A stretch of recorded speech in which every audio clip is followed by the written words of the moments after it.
Hello and welcome to today's panel with Porto Protocol. I've got three fantastic panelists here to talk about cultivating sustainability. I'm Fran Draper, I work as a sustainability consultant, so I'm really interested to find out from my panel what they've been doing, how they've been building a sustainability strategy in their wineries and vineyards, maybe some of the challenges that they've had, some of the frameworks that they might recommend to other people to use, what opportunities might have come out of it, and what innovation. We're going to taste a wine from each of the wineries as part of the process. So I'm going to ask each of our panelists to introduce themselves with the wine. So we have Miriam, Belinda and Antonio here. We're going to start with Antonio's wines, I think. So I shall ask Antonio to introduce himself, his winery, tell us a little bit about sustainability in the winery and your journey, and of course tell us about your fabulous wine. Thank you very much. Our winery is located in extreme north of Portugal, in the border with Spain, in a region called Mendonça and Melgas, which is a sub-region of the Vinho Verde.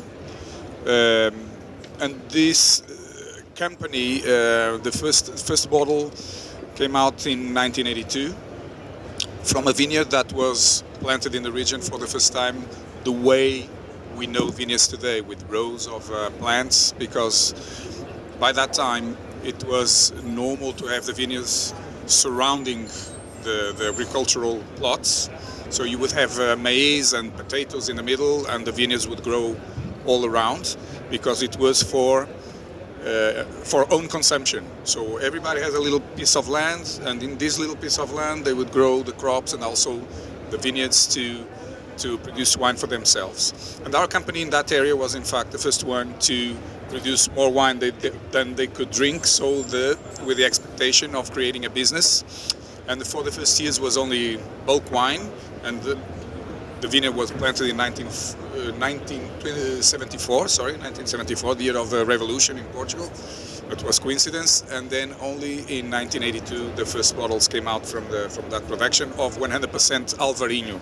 So our company is an Alvarinho company. So most of what we do is Alvarinho grape variety, and we have an innovation cellar. So we produce not only the regular wines, what we call the classics, but also we have an innovation cellar where we taste the diversity in our territory. So we have we have a club of producers. Our region is made of very small farms, very small properties. I think the average in the Vinho Verde is around 1 hectare, but in our region is even smaller. It's like 0.3 hectares, 0.6 hectares per producer. So we own, the company owns 16 hectares totally organic of vineyards, and then we have a club of producers, the families around us, that we buy the grapes from, and those are located in different parts of the territory, in different altitudes. Our company was pioneer in that sense that we have a 100% Alvarinho continuous vineyard in the region, and also because we made the first sparkling wine from Alvarinho, and we made the first bottling of 100% Alvarinho in the region as well. So in that sense, we came from, we were precursors in that with this grape in that area in particular. I'm not saying that in other parts of Portugal there was already more advanced. In terms of sustainability, we have the national reference since last year, and it was easy to achieve, I might say that, because we were been preparing this for some time, and even in our common practices, it was many of the practices that we have installed already was in line with this sustainability, and we had this with the Porto Protocol, the help to improve a few aspects, and that was before. So right now we have the certification, we are quite happy, and all the other farmers around us, we have the intention to little by little to bring them to the same practices. We're giving already some support by today. We have someone that is with them and explaining what we are doing and the importance of the achievement of the sustainability on a more global way and a bigger area for everybody. So this is what we're doing now, with a special focus on families and on a social side that I can explain a little bit later. not have talked too much. No, fantastic. And Sorry. if you can just tell us a little bit about the delicious wine as well, because it's absolutely gorgeous. I was not supposed to talk about the wine because it's a secret.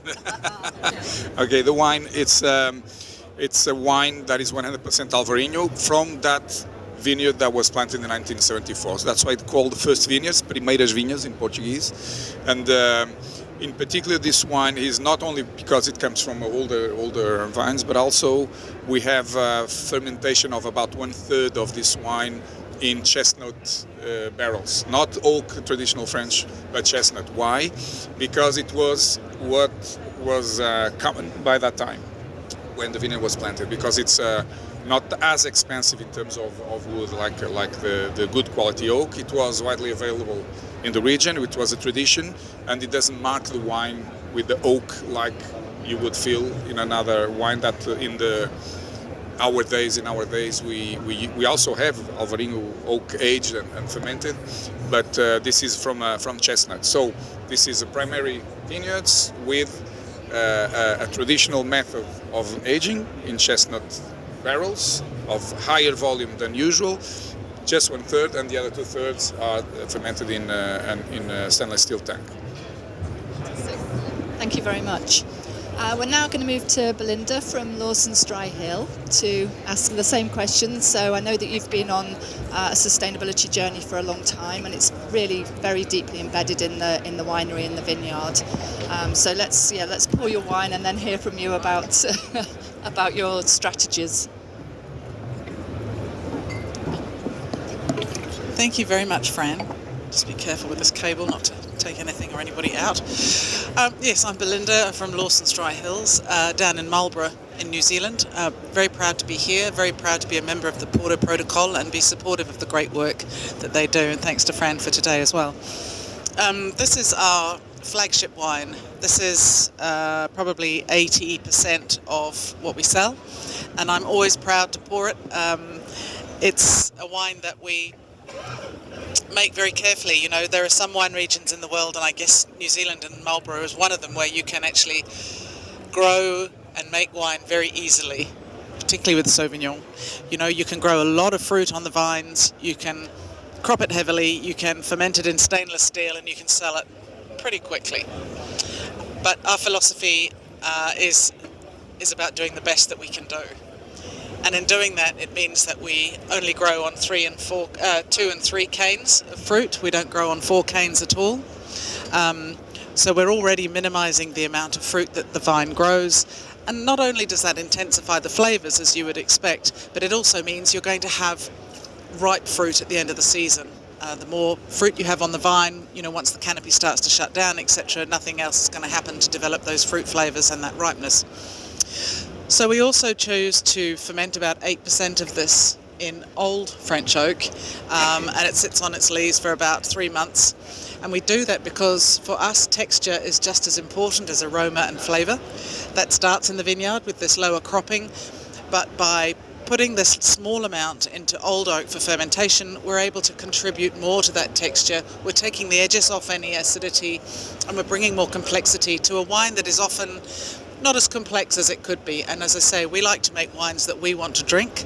So this is the style of Sauvignon that we make. Super food friendly, and it really does keep very well. I'll just check it out. Oh yeah, no, it's good.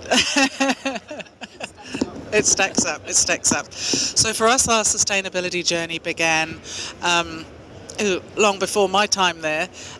We were certainly members of Sustainable Wine Growing New Zealand, pretty much from the off. And that was a fantastic start, and I think really it was a catalyst for some of us who were very inspired by wanting to move more into the sustainability realm. You know, Sustainable Wine Growing New Zealand, which is celebrating 30 years this year, I mean, it's really a fabulous milestone, really did start people thinking about what more could they do.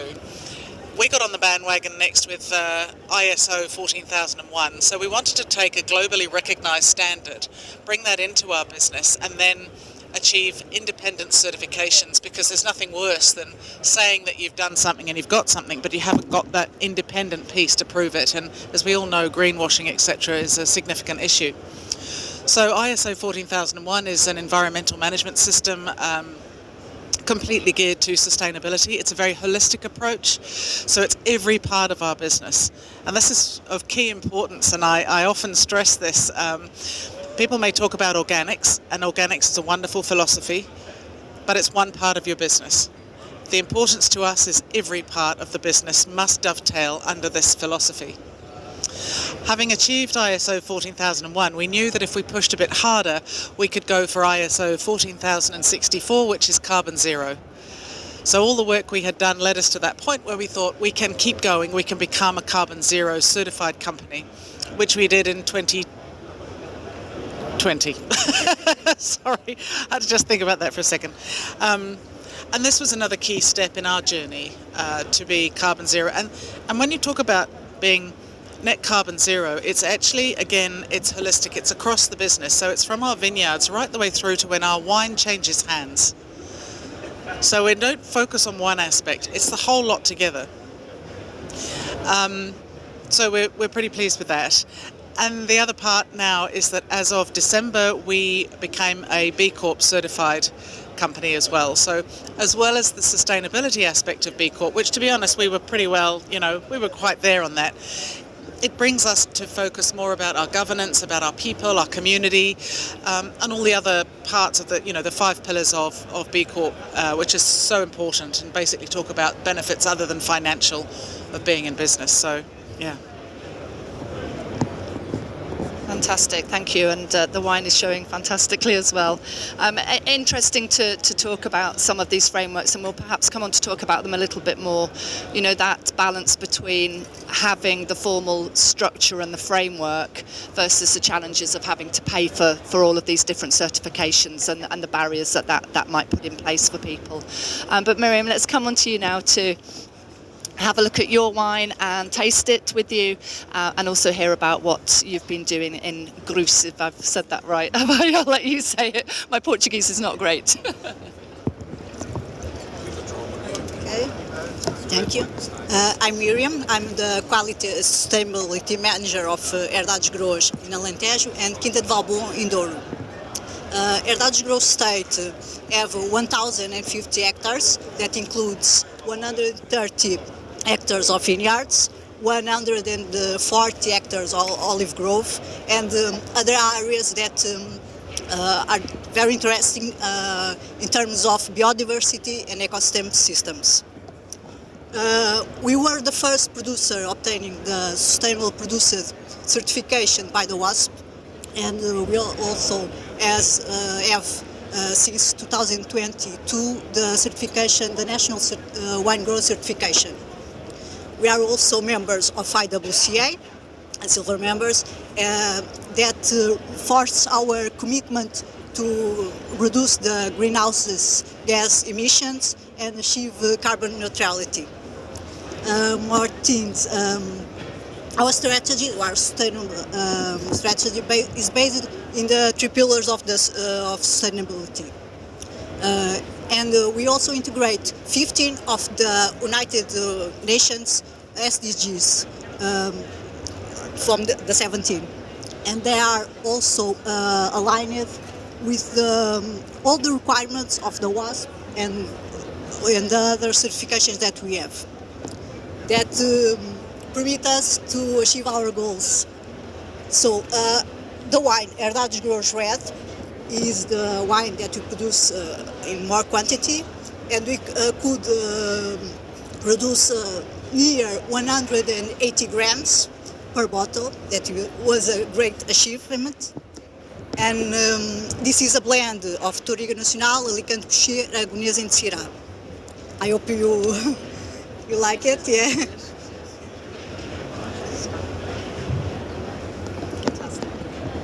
Thank you very much, Miriam.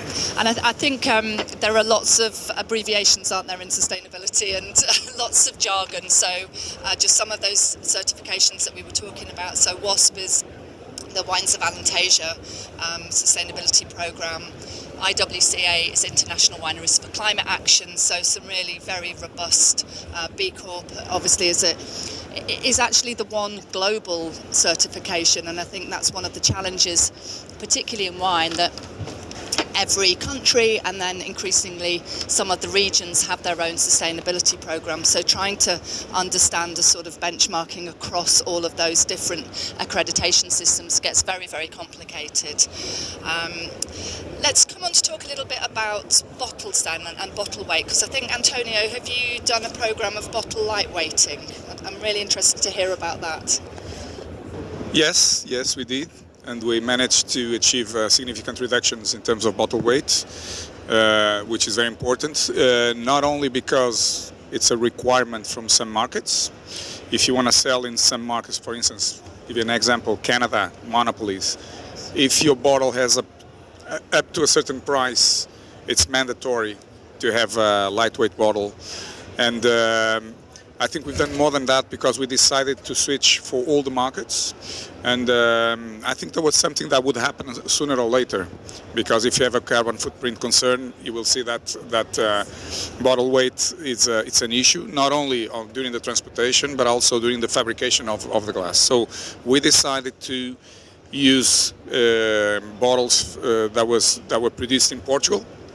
So producing in Portugal, we have less transit of the bottles until our winery, to our winery, and then at a certain point, this reduction of weight, we also have the possibility, that's another thing, to load more wine inside a container, because the containers are limited for a road weight, right? So with a lightweight bottle, you can fill a container with more bottles, and in terms of economical terms, is also more interesting. So this is a win-win-win-win solution, and we have Porto Protocol with us in this making these transference, with among other things. But I think it's a national trend already, international, of course, obviously, and we are always looking for something else that would help us to reduce even more the weight of the bottles. My colleague Marta yesterday was checking these cardboard bottles. She was already looking at it, thinking about something that we could propose, because for us it's just we have to change our minds as well, because there's nothing in the world, I believe, that is more conservative than the wine business. It's very difficult to innovate in the wine business, very difficult. And probably more difficult in our side than in the consumer side, because if you have the right promotion, if you explain the things why, I believe that most of the consumers will get some adherence from the consumers to this new packaging, new ideas. So it's our job, from all of us, contributors as well, thinking not only inside the company, between companies and between organizations, to say what else can we do to improve this situation. And there's new response from the industry, new proposals. We have to be open-minded to receive them all and evaluate if it's possible or not. So glass reduction weight, yes, was a very important thing for us, and I think it's come to stay forever. Fantastic. And to what weight did you reduce the bottles? Just interested. We have certainly below 400 or very close to 400, but we're looking at 300 solutions. And did you were you able to maintain the shape and the look of the bottle? So far we did. Yeah, that's great, because I think there has been a lot of innovation in the glass bottle market. The look of the lighter weight bottles is getting better and better. But you touched a little bit there on other types of packaging. Do any of you use any other types of packaging, or is it still very much just in glass bottle? Thank you. We are open to looking at other packaging, because we have to be open, as you were saying. It's really important that we are all glass at the moment. But we again have done a lightweight program, and we're now at 390 for our bottles, for about 80% of our bottles.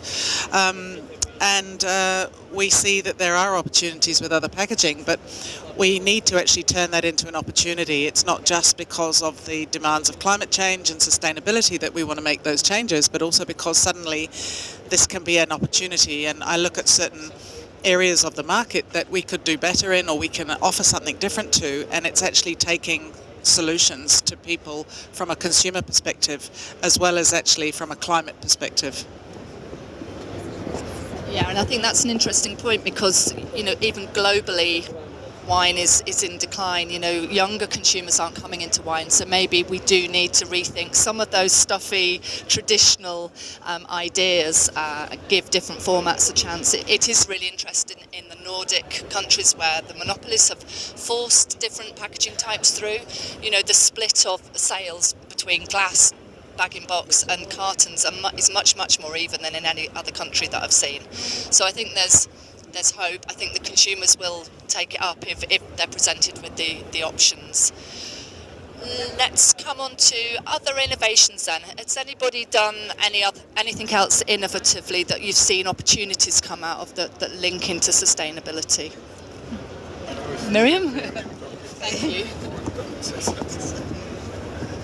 So in terms of new technologies, we renovate our winery with new climate solutions, and in the vineyard we have many opportunities because we are adopting practice of regenerative and precision farming practices. So we are doing a lot because we have also action plan also to reduce our GHG emissions. So for us it's very important to do some investments in this area. Yeah, for us too, it's a continuous process because you can always do better. I think for us in the beginning, you know, we had really big wins because when you embark on this sort of thing about reducing your emissions, you know, you get those big wins, and then gradually it gets harder and harder to keep making them significant, but you never stop. So for us, there's been things like, you know, buying a new tractor, which was super exciting, but it was 25% less emissions than our old tractor, so that was a no-brainer.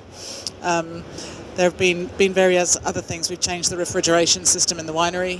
It's now an ammonium-driven piece of machinery, so that's had some very positive impacts on our CO2 emissions, reduction of, and always reviewing our packaging.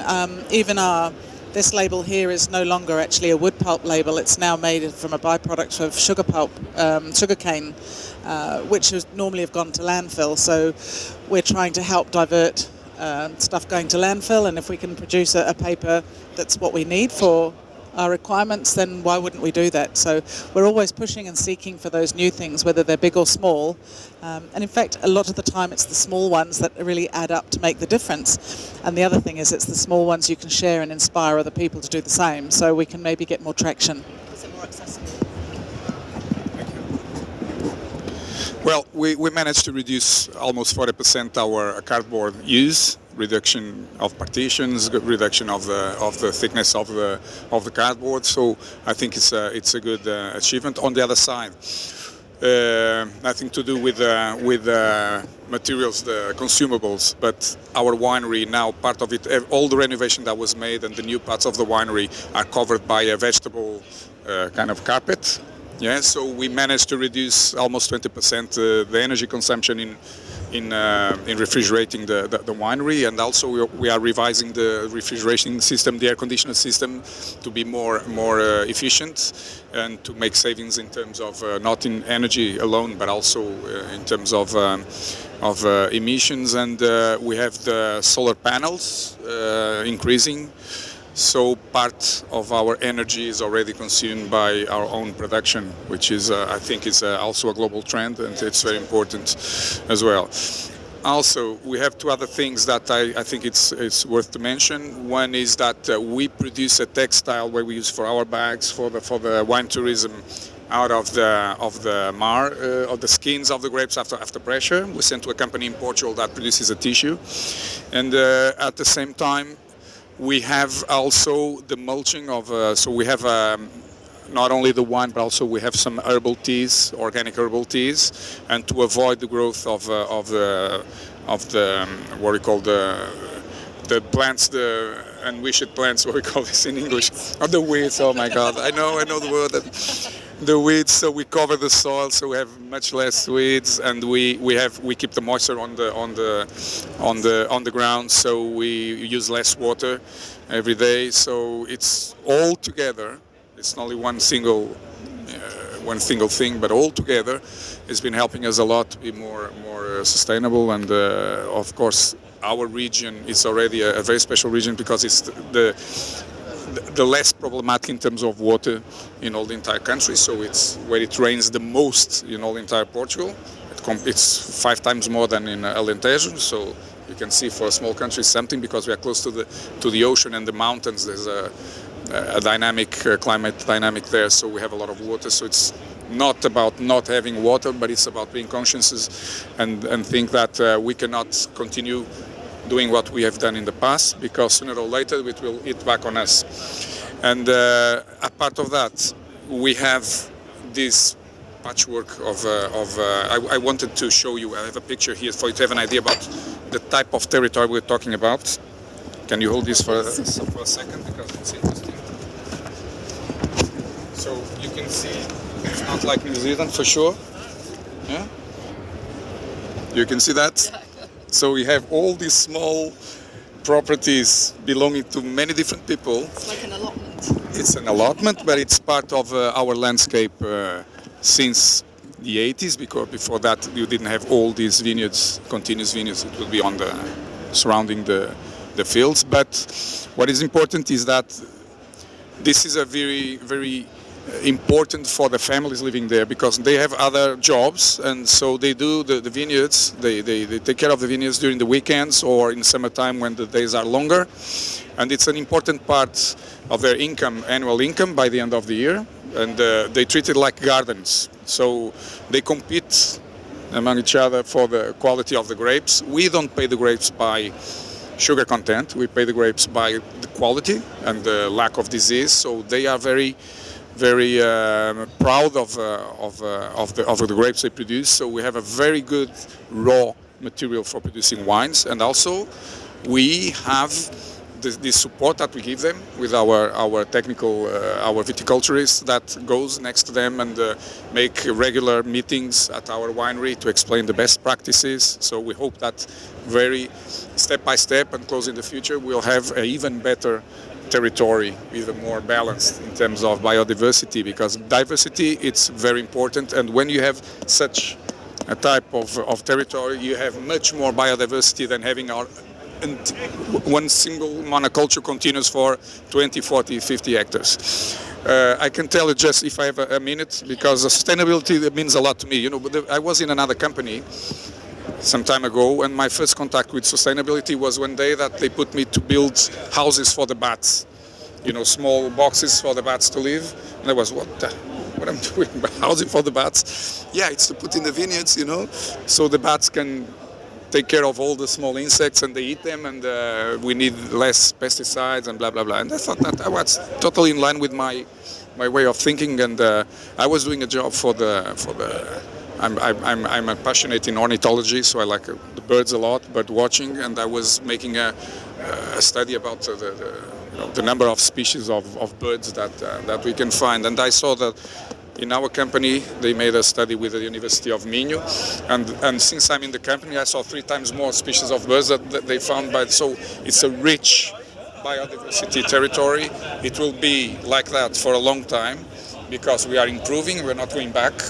And it's so important to be in a place that you are at easy to think that one day I will leave this company in 10, 20 years time and it will be better than it is today when I came in. And I think this is something that we would be proud of, and it's a legacy that we leave for the next generations. This is the most important. And all these families are staying there, are working there, little fields. They are not immigrating. They are not going to what you call the coastalization, to the cities on the coast, because in Portugal, 70% of the population is living on the coast, in 50 kilometers from the shoreline.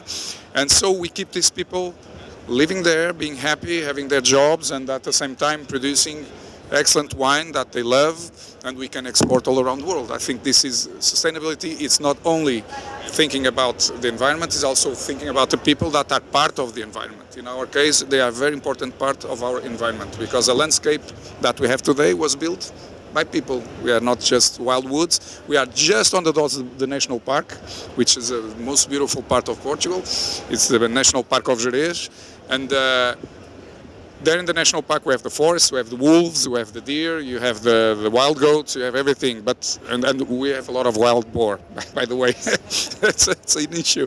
But we are just at the doors of the national park, and it's just a beautiful place in the world to visit. If you have the chance, you'll be very welcome. Sorry for this. Thank you. No, that's fine, because there's so much passion, isn't there? There's so much passion that goes into creating beautiful vineyards and doing things in the right way, and it clearly is very embedded in the cultures of these wineries. But I'm interested as well, I find a lot of challenges in sustainability, and I'm really interested to hear from your points of view, what are the greatest challenges? Is it coming from climate change and the growing conditions? Is it financial, or actually are there financial benefits to this? So perhaps, Miriam, can I come to you first? Perhaps the biggest barriers to the sustainability is to have a balance in between the three pillars, or the environment, social, and economy, and also the initial costs, investment costs. To communicate our strategy to the consumers, to involve the consumers and other stakeholders, I think it's the obstacles that we have. Thank you. For us, one of the key parts has been involving our whole team, because our culture has always been one of sustainability, but when you give your whole team ownership, we're only 18 people, we're pretty small, but we have somebody looks after, we have a worm farm that they created, so everybody's lunch scraps go, these worms are really well fed. And we have a herb garden in the winery, and we grow some salads so that for our lunches we can go and, grab what we want out of that garden, and it's just the little pieces like that. So involving your team gives them a sense of pride, it gives them a sense of ownership, and we found that completely, I don't think we've ever had a barrier to acting sustainably, but it meant when we've put in new processes, like a big part for us was reducing waste to landfill, so putting in new recycling systems and really making sure the team were behind this and didn't get sort of, it should be right, and just put it in the rubbish. It's like, no, you can't do that. So that might be part of it, so having that team culture that really led from the top on that. There are costs involved, but it's really a mindset change that you have to go through in order to follow something as devoutly, I guess, as we do with regards to sustainability. But the improvements are more than just the feel-good factor. The improvements for us have been in the bottom line because it affects every decision that we make. So it becomes a really important tool in the business, and we know that our wines are better. We know that our systems are better, our procedures, because everything is looked at with regards to the knock-on effect. We can't claim, have all these wonderful certificates. I have been spitting, yeah. We can't have all of... Oh, yeah, I do. We can't have all these amazing certifications and not be really mindful of every part of everything. So making sure of that is really key.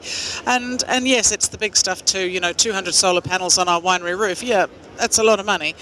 But, we're in Marlborough, we're in the sunniest place in the whole of New Zealand, and that makes a huge difference for our power. So investment has definitely paid off for us.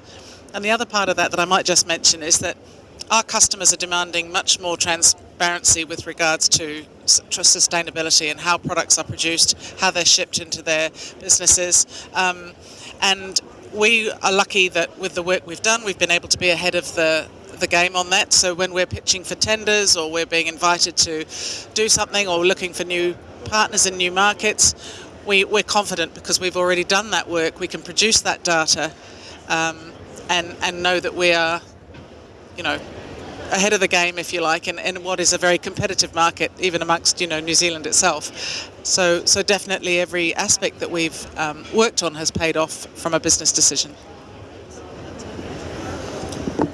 Well, as I was explaining before, for us, the social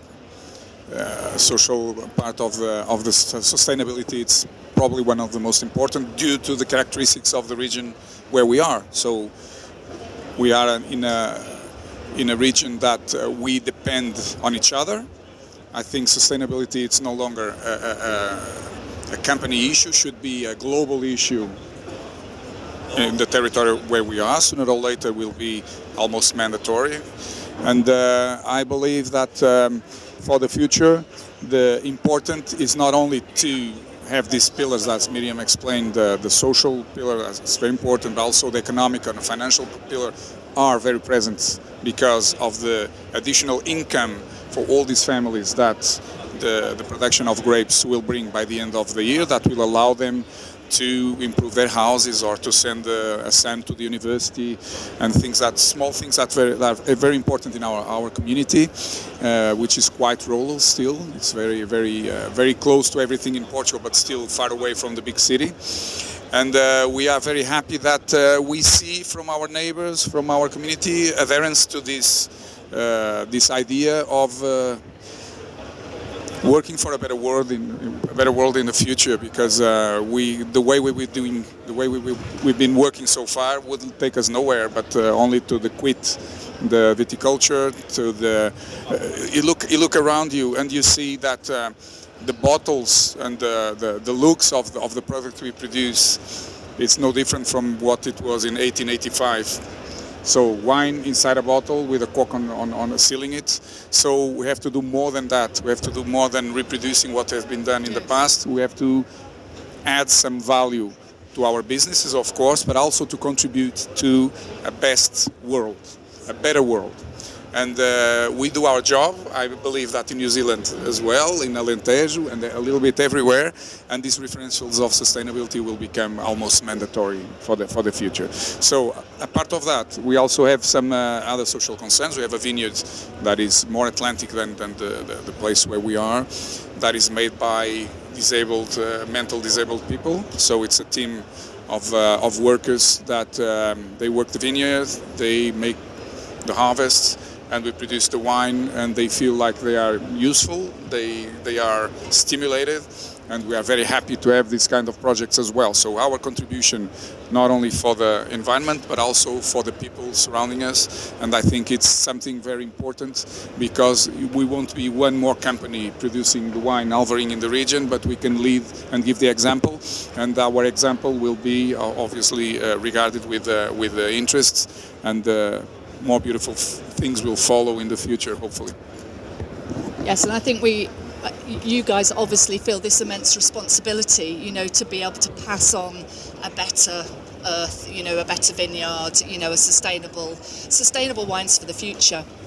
So we've just got a few more minutes left, so I'm just interested for people just starting out on this journey, because you guys are, you're well on the way, you're doing lots and lots of things, but it can be really daunting for wineries starting out, the cost implications, the logistics, everything involved. Do you have one tip that you could give people to help them, encourage them to get started, whether that's practical or maybe inspirational, I don't know, but Belinda, can I come to you first? Thank you. Yeah, absolutely. It is daunting, and that's why being part of the Porto Protocol and sharing solutions is such an important thing.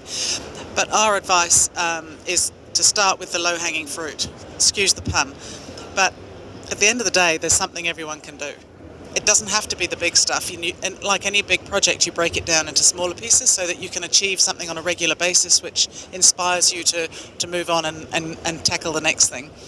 So it might be as simple as putting in a set of good recycling bins with labels on them. It sounds silly, but these little things that so many people can do, either privately or within a business, start to make a difference. And I tell you what, there's a feel-good factor that comes from doing it, and this spurs you on as well. So yeah, I'd go for the low-hanging fruit, pick up that feel-good factor, and then you can do other stuff. So I think it's important to see all the value chains, to analyze and then define a strategy. And also to see the risks that are in account of the three pillars. I think that we have to do. Well, I think it's easier today than 2 years ago. You have Porto Protocol that can give a lot of support and orientation in that sense.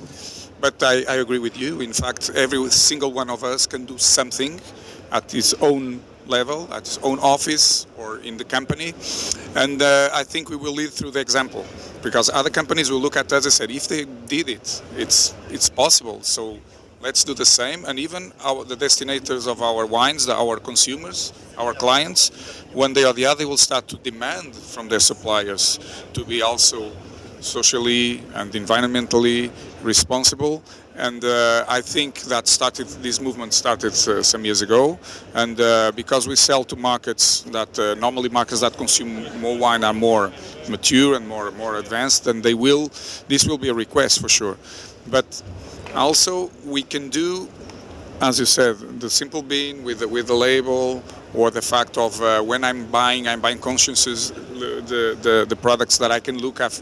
If there's an FSC cardboard or a label, and if it's a heavyweight bottle or so every single one of us outside our companies in our daily life can also give a little kick to put the ball a little bit up front. And I think altogether there will be changes in the future, because we need to, otherwise we are condemned, correct?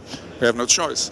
And through the example, we'll manage to make other intervenients, other stakeholders, other countries to adhere to this program, which is the only way to go, in my opinion.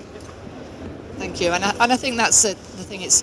It can seem daunting, but the thing is to get started. Do something small, and it starts to gather momentum. You start to see the benefits and the rewards, and it gains a life of its own, I think. So I'm just going to come to our lovely audience now to see if we've got any questions.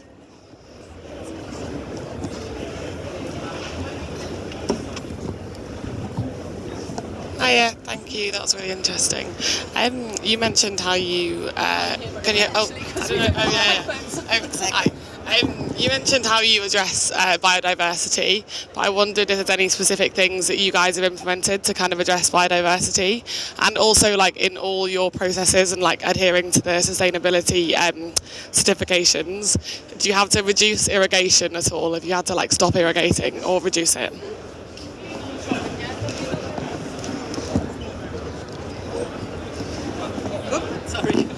Thank you. That's a great question. So for us, the biodiversity first. Yes, when you have an area like Marlborough in New Zealand that is now pretty much a monoculture, we do want to bring diversity back. So we have done a lot of planting, restoring some wetland at one of our sites. We've planted that out. We've also restored a piece of a creek in another vineyard. Then there's various other aspects that we're doing. We grow our own native plants in our own nursery now that we have at our home-based vineyard. So very, very positive about that. And we're seeing the results too, because a lot of New Zealand wild birds are nectar feeding birds. So, you know, we're seeing them coming back into these areas, which is really what we want. So some really good stuff happening there.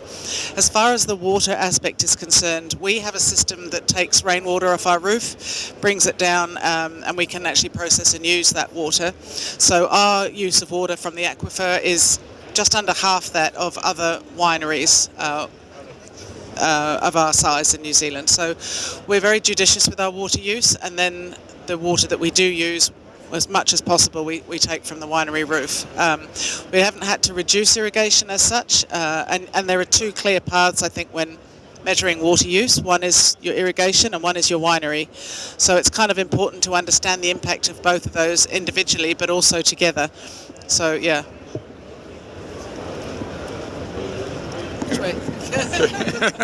Well, the best way to reduce water consumption is to raise the price of the water, of course. But in our region, it's not an issue because we have plenty of water, and most of the vineyards are not even irrigated. And so when they are irrigated, it comes from a water retention basin that is locally built, and so it's not for the moment. That we will be the last region in Portugal to be affected by the problem, but we have to be prepared, of course. Regarding biodiversity, something important for us, we have also a protocol with a university in Portugal to study the biology and the microbiology of the soil, so we can have more healthy soils for the plants. Not only that, but also we make a plantation of some herbal. We don't have a skin soil. We have herbs growing and wild wild flora growing on under the vineyards. You can see a picture if you go there. You see that picture there, the one on the side of the Vinho Verde. You will see that if you pass by. You will see that our vineyards are with the wildflowers, everything. So we have all the insects.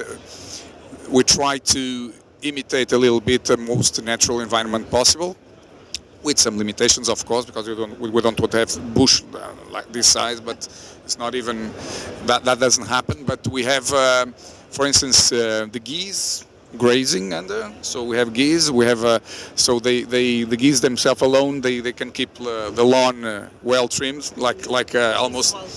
Not really. The wild boar, we're lucky because the vineyards are taller than they're not the. So they